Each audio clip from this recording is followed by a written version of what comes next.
कुछ भी हो जाए इस साल मोदी जी आएंगे। अच्छा, कुछ भी हो जाए इस साल मोदी जी आएंगे। हाँ, इस साल परफेक्ट 100%। इन्होंने ये तो सिर्फ वायदे ही करते आए ना, अभी तक इनकी सरकार थी तो कहाँ थे। इनका नारा तो तब से लग रहा है जब से इंदिरा जी थे। तो आज आज वो बोलते हैं कि हमारी सरकार आएगी तो हम ये करेंगे वो करेंगे। तो ये तो उनको सरकार में बैठना है, इसके लिए वो तो वायदे करेंगे।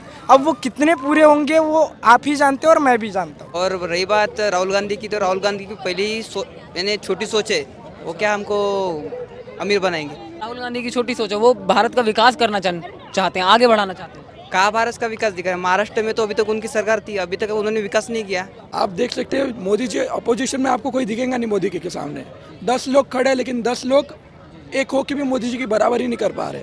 रोजगार मिलेगा जब जब मैं मेहनत करूंगा तभी मुझको रोजगार मिलेगा। ऐसा कोई मोदी जी के घर में आके नहीं रोजगार नहीं देंगे। 135 करोड़ जनता है। ऐसे बोलने वाले तो बोलेंगे क्योंकि उनका खुद का विकास नहीं हो रहा है, और अडानी अंबानी देश की भी जीडीपी बढ़ा रहे हैं, ये भी देखना चाहिए। उतने रोजगार भी उसके काम कर रहे हैं, एम्प्लॉयमेंट भी हो रहा है उनकी कंपनी में। नमस्कार सर, कहाँ से हैं? मैं महाराष्ट्र भंडारा महाराष्ट्र से। विदर्भ क्या नाम हुआ सर? आदित्य देवगढ़े। अच्छा सर, 2024 के इलेक्शन आने वाले हैं, प्रधानमंत्री आप किसको देखते हैं? मोदी को। सर मोदी जी के लिए क्यों चुनना चाहते हैं? जिन्होंने विकास किया है उसी को वोट देंगे हम। ओनली वो मोदी। कुछ भी हो जाए इस साल मोदी जी आएंगे। अच्छा, कुछ भी हो जाए इस साल मोदी जी आएंगे। हाँ, इस साल परफेक्ट 100%। अच्छा सर, इंडिया अलायंस जो बना हुआ है, वो तो बोल रहा है कि मोदी जी का कोई चांस नहीं है, इस साल जो है वो गठबंधन की सरकार बनेगी। आपने 4 राज्यों के इलेक्शन का रिजल्ट तो देखा ही होगा। अच्छा सर, वो कह रहे हैं कि 3 राज्यों में जो बीजेपी जीती है, वैसी सिचुएशन जो है वो 2003 में भी थी, तब भी 3 राज्यों में बीजेपी बनी थी, मगर केंद्र में नहीं बनी थी। तो इस साल भी जो है वो केंद्र में नहीं बनेगी। केंद्र में 100% मोदी जी आएंगे। आएंगे। आएंगे, परफेक्ट आएंगे 101%। मगर सर लगातार ये बोला जा रहा है कि मोदी जी से जो है वो जनता बड़ी परेशान है, मोदी जी जनता के लिए काम नहीं कर रहे, अडानी अंबानी के लिए काम कर रहे हैं। कौन परेशान है? वो मैं बोलते तो हैं कि परेशान नहीं हूँ मोदी जी से। आप परेशान नहीं है। नहीं हूँ। अच्छा, अब वो बोलते हैं कि युवा जो है वो बड़े परेशान है, युवाओं के लिए रोजगार नहीं दिए। मैं तो युवा हूँ भाई। मैं तो हूँ।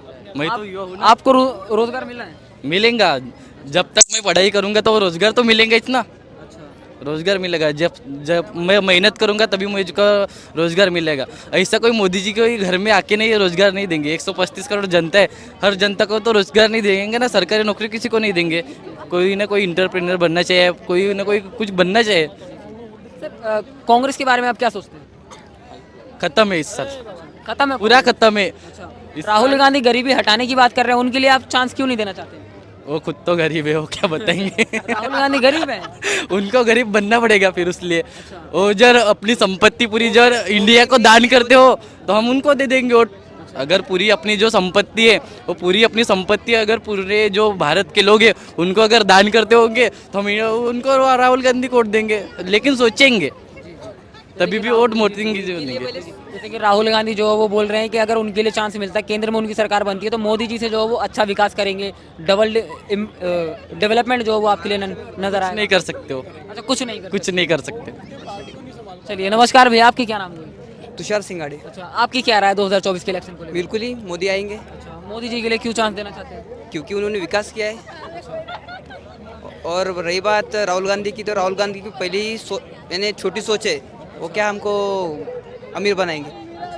राहुल गांधी की छोटी सोच है, वो भारत का विकास करना चाहते हैं, आगे बढ़ाना चाहते हैं। कहाँ भारत का विकास दिखा है? महाराष्ट्र में तो अभी तक उनकी सरकार थी, अभी तक उन्होंने विकास नहीं किया। वो तो विकास की गारंटी दे रहे हैं, कह रहे हैं कि बीजेपी जो है वो जुमलेबाज सरकार है, हम जो वादे करेंगे 10 दिन में पूरे करेंगे। गारंटी नाना पटोले ने भी दिया था। नाना पटोले भी कांग्रेस के नेता है, उन्होंने भी। और रही बात राहुल गांधी यहाँ प्रचार के लिए आए थे, उन्होंने भी विकास मॉडल बताया था, पर अभी तक कुछ विकास नहीं हुआ है। और रही बात बीजेपी के सरकार में, अभी बीजेपी की सरकार सिर्फ 1 साल हुआ है, 1 साल में दुगले गति से विकास हुआ है। सर केंद्र में जो है वो गठबंधन बना हुआ है, इंडिया अलायंस बना हुआ है, वो कह रहा है कि इस साल जो है वो इंडिया अलायंस की सरकार बनेगी, मोदी जी के जो है वो कुछ दिन बचे। मैं बता रहा हूँ, इस बार 350 पार है इस बार।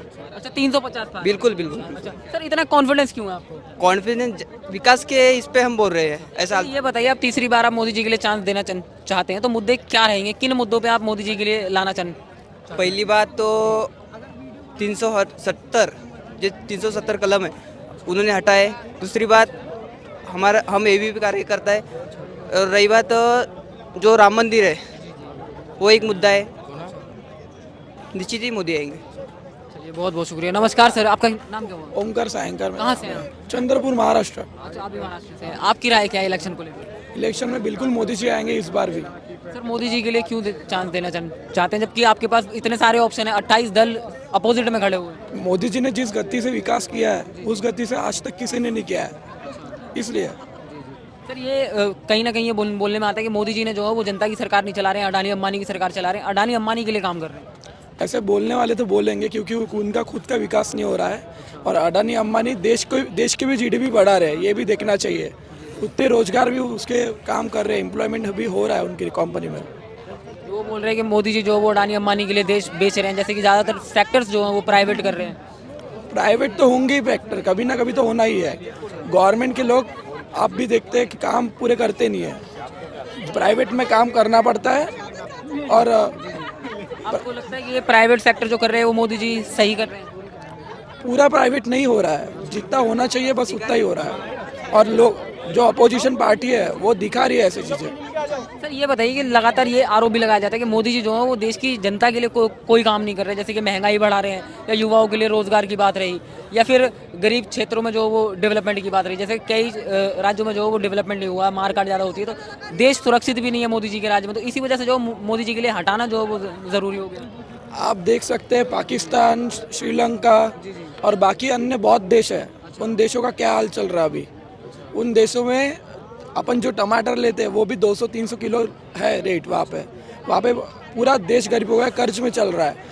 कोरोना की इस आपत्ति में बाकी देश पूरे डूब गए थे, तब भी अपने भारत देश ने सारे देश की मदद कर, खुद के देश को बचा के सारे देश को भी मदद की है। और मोदी जी के एक स्ट्रॉन्ग नेतृत्व में आप देख सकते हैं, मोदी जी अपोजिशन में आपको कोई दिखेगा नहीं मोदी के सामने। 10 लोग खड़े हैं, लेकिन 10 लोग एक हो के भी मोदी जी की बराबरी नहीं कर पा रहे। सर ये बताइए कि जहाँ से राहुल गांधी ने एक बड़ा बयान दिया, उन्होंने कहा कि अगर केंद्र में उनकी सरकार बनती है तो वो देश से उनका पहला काम रहेगा गरीबी को हटाना। तो आप नहीं चाहते कि भारत का विकास हो? मैं इस पे बताऊंगा कि ये नारा तो अभी राहुल गांधी ने दिया है, तो इंदिरा जी ने भी नारा दिया था कि हम जब हमारी सरकार आएगी तो हम यहाँ भारत से गरीबी हटाएंगे। लेकिन आपको मालूम होगा कि गरीब हट गए लेकिन गरीबी हटी नहीं है। लेकिन मैं किसी पार्टी का समर्थक नहीं हूँ या किसी व्यक्ति का समर्थक नहीं हूँ, लेकिन जो अलग अलग तरह की योजनाएं देखो कि मतलब हम जब बच्चे थे तो गांव-गांव में शौच पे खुले में लोग जाते थे। आज सरकार ने हर एक के घर में गांव में शौचालय बना के दिए, तो ये तो मुझे लगता है कि बहुत अच्छी बात है। आवास की योजना है, या बहुत सी जगह पे राशन जो है वो गरीबों को कोरोना के बाद फ्री में सरकार दे रही है, तो ये तो अच्छा है ना, गरीबों के लिए तो कर रही है। हाँ, मतलब इन्होंने ये तो सिर्फ वायदे ही करते आए ना, अभी तक इनकी सरकार थी तो कहाँ थे? इनका नारा तो तब से लग रहा है जब से इंदिरा जी थे। तो आज वो बोलते हैं कि हमारी सरकार आएगी तो हम ये करेंगे वो करेंगे, तो ये तो उनको सरकार में बैठना है, इसके लिए वो तो वायदे करेंगे। अब वो कितने पूरे होंगे वो आप ही जानते हो और मैं भी जानता हूँ। जैसे कि आप युवा हैं, राहुल गांधी खुद के लिए युवा नेता बताते हैं, आप उनके लिए समर्थन क्यों नहीं करते? मुझे बताइए कि मानो कि वो युवा नेता है, लेकिन उनका समर्थन करने वाले कितने युवा है? जितना मोदी जी का समर्थन आज इतने युवा करते हैं, हम जैसे युवा, मतलब समर्थन मैं मोदी जी का इसलिए करता हूँ कि वो जो जिस तरह से आज हमारा देश पूरे विश्व में, जिस तरह से विश्व गुरु के रूप में आज हमारे देश का नेतृत्व वो कर रहे हैं।